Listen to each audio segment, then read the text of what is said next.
What's up, everybody? It's Mal with Nifty Culture. I am blessed and lucky to be joined today by my friend Jeremy. What's up, Jeremy? What's up? What's up? How's it going, Mal? Good. It's funny how the world and NFTs move so quickly. We had a little NFT get together randomly. We brought the whole team to Texas a couple of weeks or months ago now, and you you were the only one brave enough when we invited folks on the Discord to actually drive out and spend an afternoon with us after we had a few cocktails, and you stuck around and we got to know you, and you were telling us about this idea that you had, and Oh yeah, you're talking about E.R.C, and now you have a website, and it's called Epic Rap Challenge. Which, when you told me about it, I thought was absolutely brilliant, and now it's actually coming to life.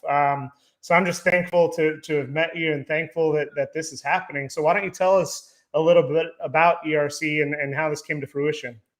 absolutely. And thank you for having me on your platform. I really appreciate it. So yeah, E.R.C, man, came from an idea.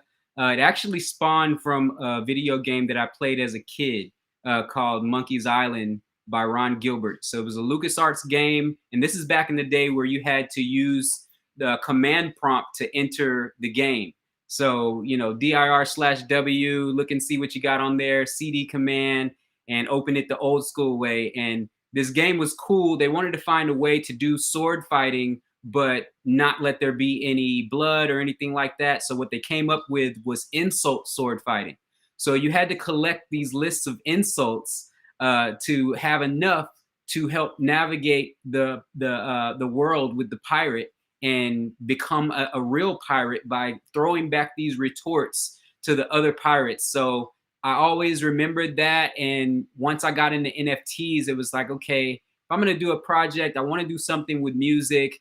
And I didn't sit and actively think of it. I believe it just popped in my head one day. And I was like, wait a minute, let me see something real quick. Let's think about a battle rap game, but let's take it a little bit further than that. So think 8 Mile meets Mortal Kombat.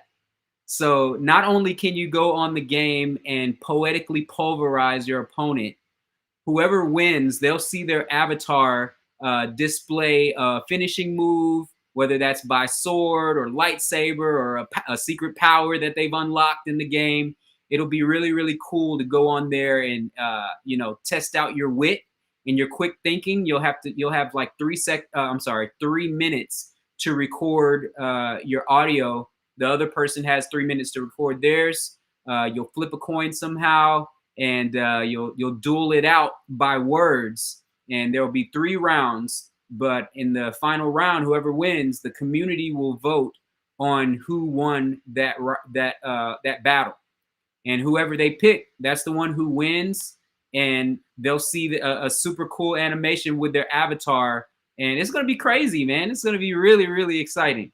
A lot of people that I tell about it, when they hear it, they're like automatically like, I have not seen this. I didn't think of something like this. It's a great idea. So it's been really cool. It's a fun ride. No, that's awesome, and that was one of the things you and I were chatting about. I grew up on the Lucas games. My favorite game was King's Quest. So you want to be a hero, and just like some of the funniness, and it lacked polish, but it felt incredibly polished. That you could be a thief trying to like break into rooms and then like do all these crazy things.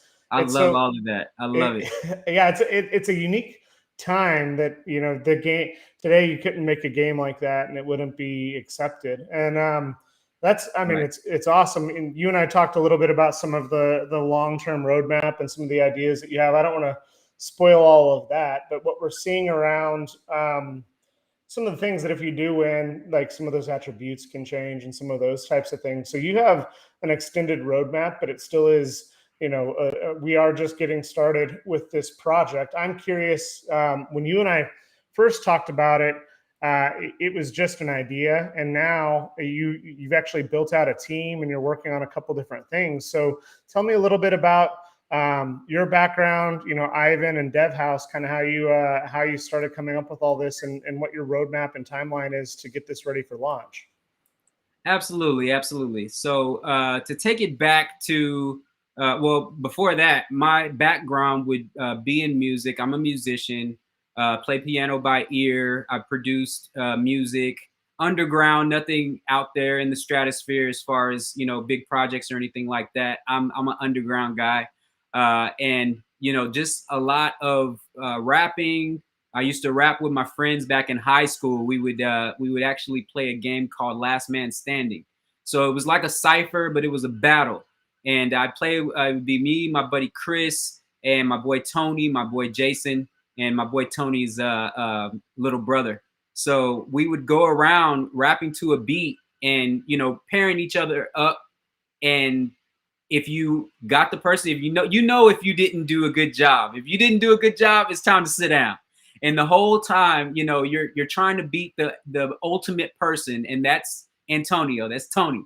He was older than us, and his bars were just crazy stupid. So it was a really good time for camaraderie. At the same time, the competition was there. We wanted to get good and beat Tony, and we could never do it. But you know, that was the game that we played, and that's kind of the other thing that kind of spawned the idea for Epic Rap Challenge. Like, we've been doing that for a while. So that's a little bit about my background in it. I'm also a singer, trained singer. And so skip to this year. My father unfortunately passed away back in March. And to me, that it was a big deal because I didn't meet my father till I was 27 years old. And I came to find out that my father was actually this funk legend from Colorado, from Denver, Colorado. He didn't have a lot of his original works like a lot of legends. If you go back and see people that, you know, came up around the 80s, 70s, 60s, a lot of them didn't have what we have today as far as recording, you know, the money to record, you know, things like that, and then, you know, access to cameras and things like that. So I'd say his claim to fame was the 1984 Budweiser Showdown out in California.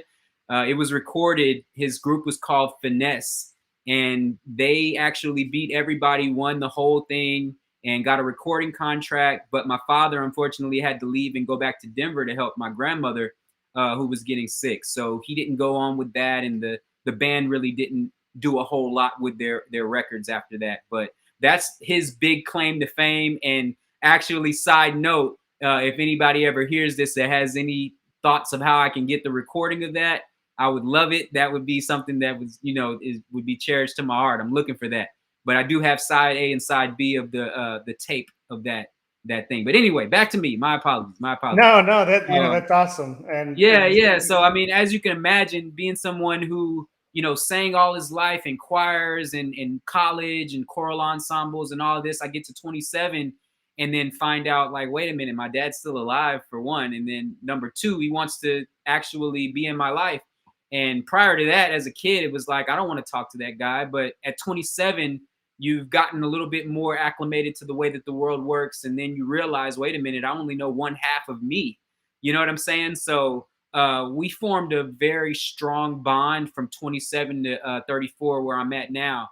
And yeah, unfortunately, he transitioned back in last March.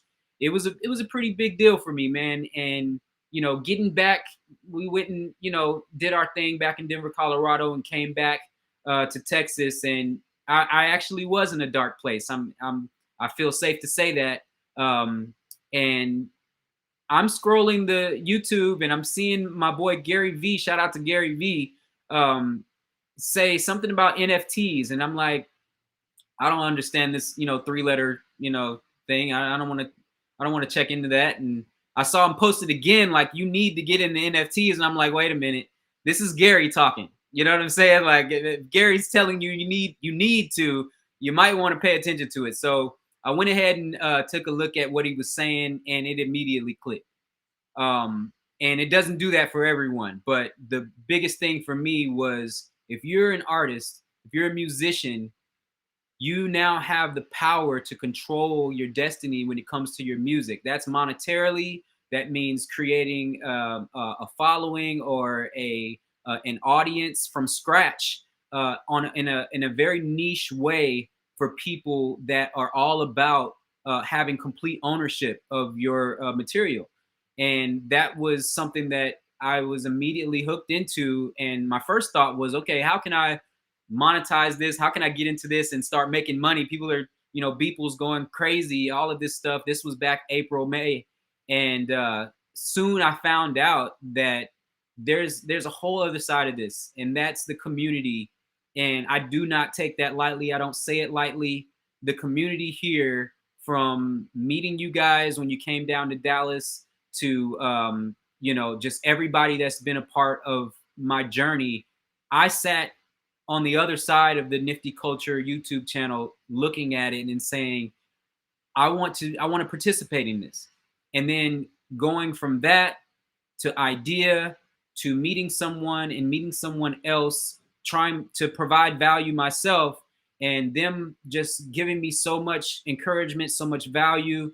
My team just fell into place. I believe a lot of it is supernatural, and I don't want to get spooky, but stuff just happens sometimes.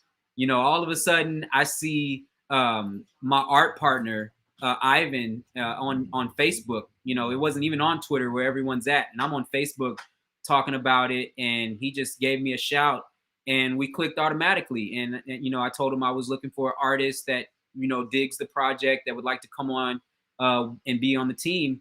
And we just went up from there, man. We've just been adding people to the team, very capable people that are able to do things like smart contracts and Web3 utilization of a website. And here I am today, man. I have a whole project. We're doing 8,888 battlers. You'll be able to pick up your NFT that will grant you your access to the game.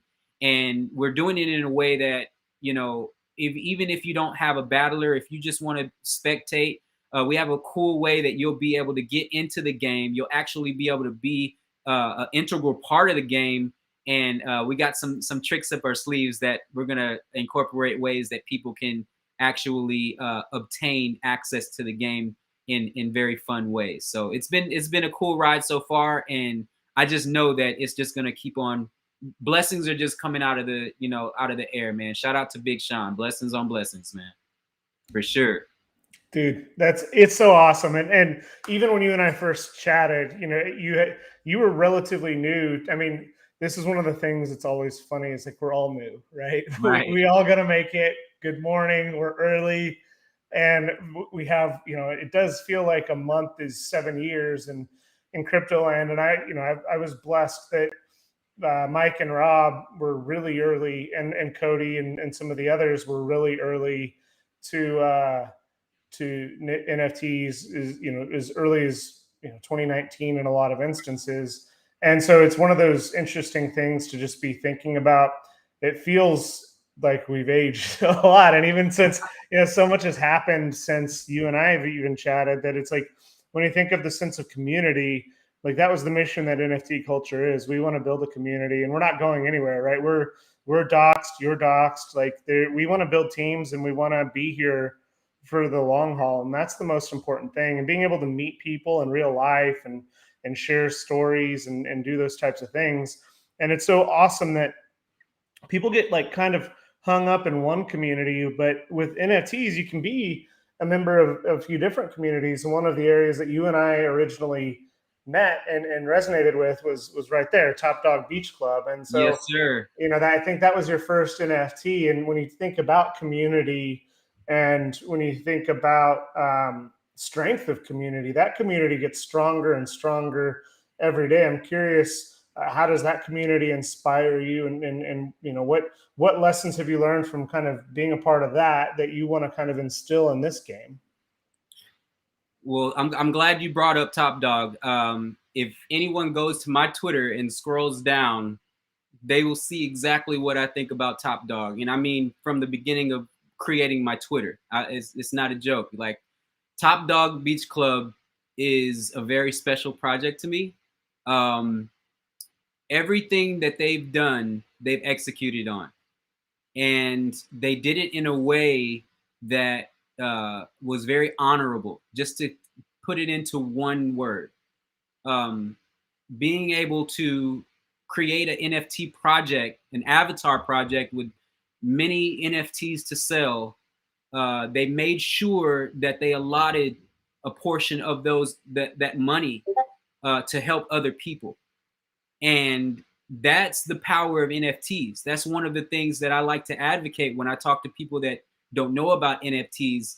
We have the power to pull off something like Kickstarter and just do a charity event that has to deal with art, that has to do with music, and create something, put it together, and then utilize these monies to actually provide real change. And Top Dog Beach Club did that with the theme of their project. They gave, I believe, over $10,000 to help with dog shelters on several different continents. But they've taken it further from there. They've had different giveaways and contests that provided money for women and women's rights, women's struggles, different things like that. And it's just a sight to see. It's, you know, Top Dog Beach Club is, to me, blue chip. It's a slept on blue chip that I feel very proud to know about, because I know that one day somebody's going to see Top Dog and they're going to say, no, we got to get this more press. We got to get this higher and higher. You know, they're doing great. The floor is in a very good place, better than a lot of other projects.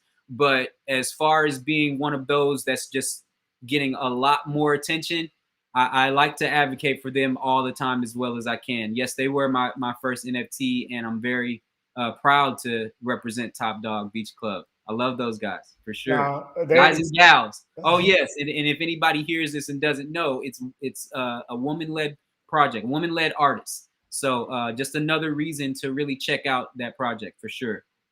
Yeah, Abby and Paul are fantastic human beings, and an example of how you stay the course and do what you have to do every day, and make sure you're doing it the best. And the community is rewarding them for that. And Right. you know, I'm thankful that you and I share that in common. So when you think about the timeline of this, you know, we're middle of October. This is a few weeks before launch, but you and I had been chatting about it for a long time, and I said, hey, I want to start. You know, I want to get on camera with you. Not an ad, no sponsorships. I like the heck out of you. I like this project. I like the idea. I like that it's unique. I like the E.R.C. When you told me that, I was like, and it just clicked. Epic Rap Challenge. I was like, oh man, it's the brilliant play on words is there. So I think we're going to have you on in the near future for an NFT culture happy hour. Is that a machine behind you or an NPC?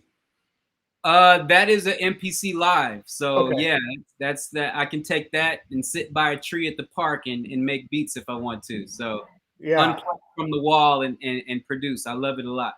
I've For got some of the Ableton. I've got an Ableton Live, which you can't unplug with, but I like to dabble. Although I would be embarrassed to share any of that. But oh man, share it away. I'm pretty sure it's great. you'd be embarrassed to come on camera with me if you heard any of my And work. shout out to Ferocious, man. You know, Ferocious is one of those artists that I saw from the very beginning, and the humility of Ferocious and realness.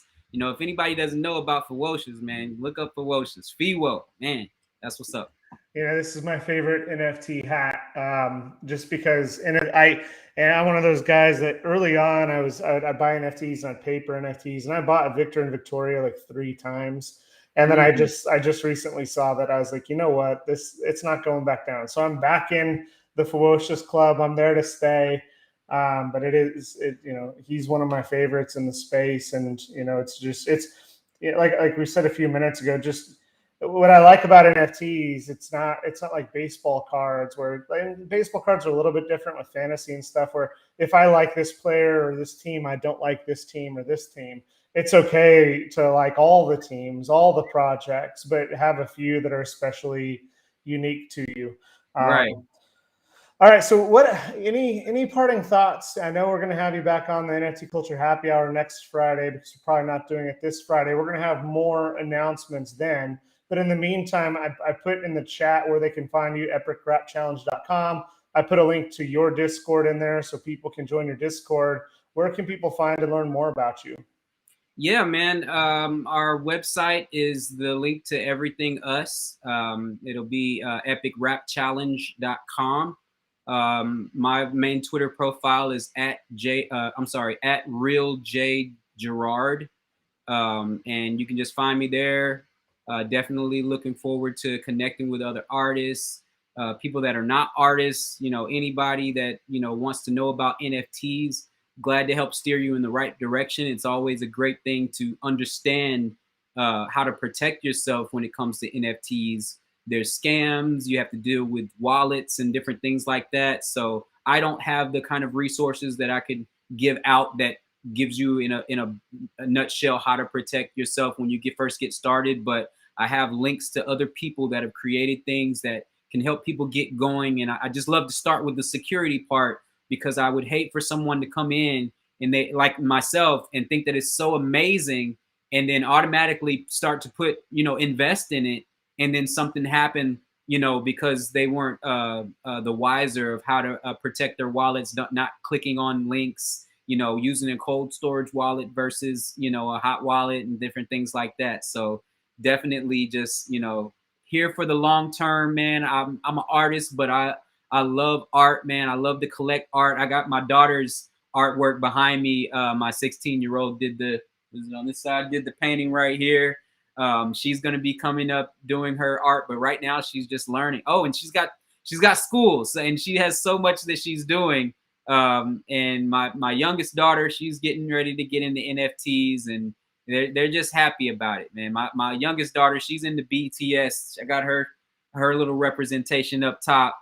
I had to do that, man, because I just really love to pour into them and, try to find ways that they can participate.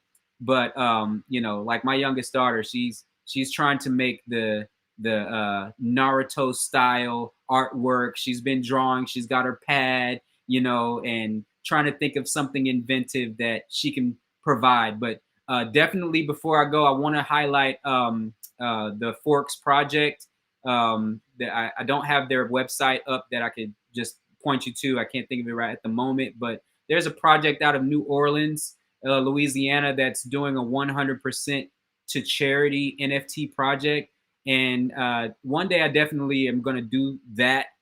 This one, what isn't 100%, we're allotting a certain amount of ETH to the cause that we're doing, which is children's literacy. But I definitely want to highlight that project. They're amazing, and they're not all sold out yet. You can get some forks pretty cheap, and it's for a great cause, man. There's people that are still needing to have adequate supplies of food and different things like that. So I'm originally from Louisiana, so that's another reason why that project is near and dear to my heart. But yeah, man, I love the fact that you brought me on this. One day I was in the past, I was looking at you guys and saying, man, I love what they're doing. I love their mission and everything. Maybe one day I'll be on their show. And when you guys came to Dallas, it was all love, man. And it was exactly what the community on Twitter portrays. And that community is, we are all going to make it. Something has changed in history now. There's actually a real community. I'm not going to blast other social networks or anything like that, but what NFTs have done is completely brought people together from all walks of life, and they're in it to help each other, to uplift each other, and provide ways that they can add value to other people's lives. And I'm just happy to be a part of it. Yeah, I'm talking too much. No, I keep going. It's awesome, and I'd love to, before the end of the year. I know you're going to be heads down working on getting this launched, but it'd be cool to have another Dallas meetup before the end of the year with more people, and just get together and have a little bit of fun, because we are all going to make it. And it's been really cool to get to know you, and I can't wait to see this project launch. So I appreciate you coming on today. Hopefully, we can have you on close to launch, and then after launch, similar to what we did with Top Dog Beach Club, and really just focus on this project, because I love the utility. I love the mission. I love, one of the, real quick, and now I'm going to go long, is like one of the things that you talked about, some of the challenges with rap is, especially in those battles, is if There is some of the elements of what you look like, your energy, those types of things. And the way this game is being set up, at least for the first phase, is it's purely on the quality of those bars. And that's going to be really cool. And when you think about how that can have impact, and you think about the decentralization and DeFi concepts, I want your mission, I want your project to be successful to help encourage that as well. So I'm rooting Absolutely. for you and anything we can do. And to go with that, we are realizing that everybody has certain levels of expertise when it comes to being a wordsmith on the fly. So I might have some background with rapping, so I can go on there and come up with something really quickly. But everyone's not like that. And the idea of this game is, if you're a hip hop fan, if you like hip hop in general, maybe you don't watch all of the battles and all of that. We want it to be an inclusive, very easy game. So what we want to do is we want to have certain tiers. So you come into the game and you can pick if you want to be on the level of I'm a novice. You can do that. You don't have to go up against Eminem and Pusha T when they jump in the game. You don't have to do that. You can just be on the novice level to get your feet wet, to start to learn how to rap. On our Discord, we have a section called How to Rap. Different things like that. And the amazing thing with learning to rap, learning to freestyle, you get better at it the more that you put into it, and you surprise yourself, because we want to make it to where if you're on this game for a week, you're just so much a better rapper in a week, and it just surprises you. It's like, wow, I'm actually throwing bars out, So yeah, we want to make it in a way that everyone can participate and have fun, and that's exactly what we're going to do. We're going to execute on that. That's so awesome. Well, we're going to have you back on. We're going to keep talking about it. I'm super appreciative that we were able to have you on today, and I look forward to the future. Thank you, man. I appreciate it. No, thank you. This was a lot of fun. All righty. Well, you take care.